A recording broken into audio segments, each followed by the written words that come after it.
চিকেনের leg piece দিয়ে তন্দুরি খুব সহজে ঘরে থাকা উপকরণ দিয়ে বানিয়ে নেওয়া যাবে। দুটো চিকেনের লেগ নিয়ে এভাবে চিড়ে দিয়েছি যাতে মশলা ভালোভাবে ঢোকে। এবার নুন লেবুর রস দিয়ে চিকেনটা ম্যারিনেট করে রাখলাম।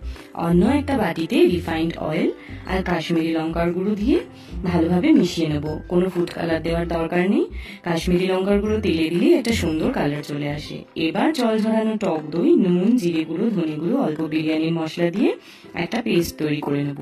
বিরিয়ানির মশলার বদলে তোমরা তন্দুরি মশলাও ইউজ করতে পারো। এবার চিকেনে ভালোভাবে সেই পেস্টটা দিয়ে মাখিয়ে শেষে আদা রসুনের পেস্ট দিয়ে মাখিয়ে নিয়েছি ফ্লেভারটা ভালো আসার জন্য।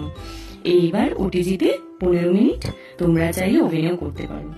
একদম অথেন্টিক তন্দুরি ফ্লেভারের জন্য হালকা সেকে কাঠকয়লা দিয়ে একটা কড়াইয়ে ঢেকে দেবো 2 মিনিটের জন্য।